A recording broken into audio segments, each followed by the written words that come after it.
Hello guys, welcome back to our channel. Today's we are taking the medicine that is Allium cepa. Allium cepa is also belong to a injury group medicine. Its family is Liliaceae and the brewer is herring, and common name of Allium cepa is onion. Common onion. Firstly, come to the introduction. The mother tincture of Allium cepa is prepared from the fresh red onion bulbs which evidently grows in India. तो जो mother tincture prepare किया जाता है allium cepa का, वो किससे prepare किया जाता है? Fresh red onion bulbs. Onion bulbs जो होते हैं, जो रेड कलर के होते हैं, not dried up, not white, that are fresh red onion bulbs, जो इंडिया में हर जगह मोर देन एवरेज टाइम मिल जाता है. Ordinary it has no therapeutic value, but when we it is potentise it serves an excellent remedy for an catarrhal inflammation. It is more or less an acute drug. So firstly एक acute drug है, और वैसे हम जब इसे खाते हैं इसका कोई थेरापेटिक वैल्यू तो नहीं होता, कोई मेडिसिनल वैल्यू नहीं है, but when it is potentize, so ये एक एक्सीलेंट रेमेडी के फॉर्म में आती है in catarrhal inflammation. Catarrhal inflammation क्या होता है? जब एक्सेसिव म्यूकस प्रोडक्शन होने लग जाए, whether it is throat, nose, any part. जब कैटरल कंडीशन हो जाता है तो एक इन्फ्लेमेशन होता है बैक्टीरियल, एक्सेस में म्यूकस डेवलपमेंट होने लगता है. क्लिनिकल क्या क्या इसके एरियाज हैं? कैटार, कोल्ड, सर्दी खांसी, कोराइजा, कफ होने लगता है तब दिया जा सकता है. डायरिया में, इन्फ्लुएंजा में, कोई भी फ्लू, वायरल फ्लू, इंजरी हो गई है चोट में, as it is from injury group, laryngitis, larynx का इन्फ्लेमेशन, नेजल पॉलिप्स, पॉलिप हो गया कहीं, ओवर ग्रोथ हो गई बिनाइन ट्यूमर की, then we are considering allium cepa. Throat affection है कोई भी, रैशनेस है गले में, इन्फेक्शन है, whooping cough, mainly in children में जो देखा जाता है वूफिंग कम, काली खांसी, then we can use allium cepa as a acute drug. Sphere of actions क्या क्या है? इसका मेन सीट्स ऑफ एक्शन है कंजक्टिवा, आइज में है, mucus membrane of nose, respiratory tract, intestinal, nerves and veins. So ये इसके स्पीयर ऑफ एक्शंस है, mainly eyes, nose, respiratory tract, intestine और नर्व्स और वेन्स पे ये बेस्ट काम करती है.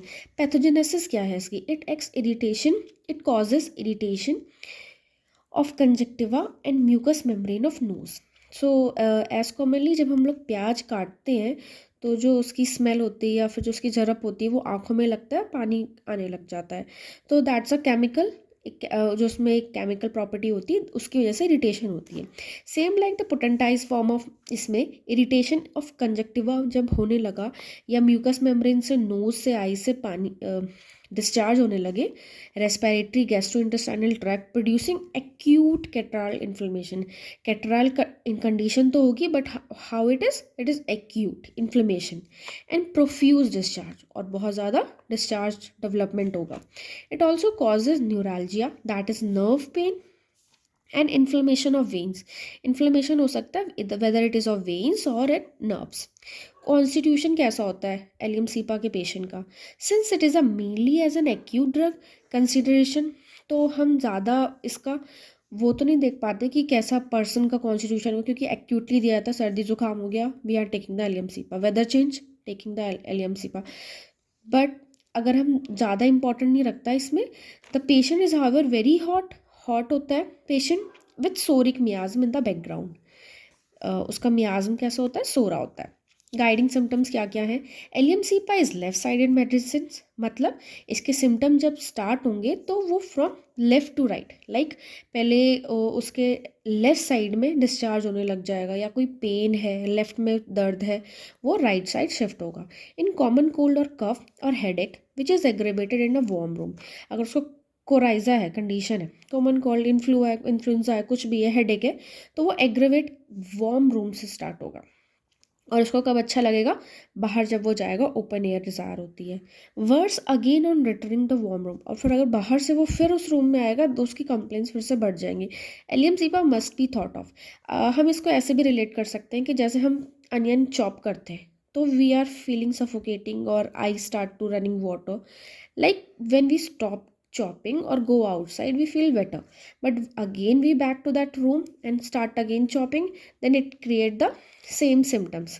So like this is condition कि अगर आप बाहर जा रहे हो वार्म रूम से तो आपको थोड़ा सा ओपन एयर में अच्छा फील होगा, एम्यूलेशन होगा, but again we'll come back to return on warm room, then the condition will be aggravated. Profuse watery and acrid nasal discharge. Profuse होगा, बहुत ज़्यादा वाटरी और एक्रिड नेजल डिस्चार्ज. ये एलियम सीपा का एग्जाम पॉइंट ऑफ व्यू से बहुत important है कि इसका जो नेज़ल डिस्चार्ज होता है वो एक्रिड होता है और लैक्रिमेशन इसका जो होता है वो ब्लेंड होता है. मीन वाइल टू से नेज़ल से नोज के रास्ते जो डिस्चार्ज होगा कुछ भी, वेदर इट इज़ वाटरी और म्यूकसी, वो एक्रिड होगा, मतलब एक्सकोरिएट कर देगा, छील देगा, बहुत जलन होगी उस वाले डिस्चार्ज में. बट आँखों से जो पानी निकलेगा, लैक्रिमेशन होगा, वो ब्लेंड होगा, वो सिर्फ वाटर निकलेगा ड्रॉप, उसमें कोई इरिटेशन नहीं होगी, मतलब उसमें ज़्यादा चुभेगा नहीं.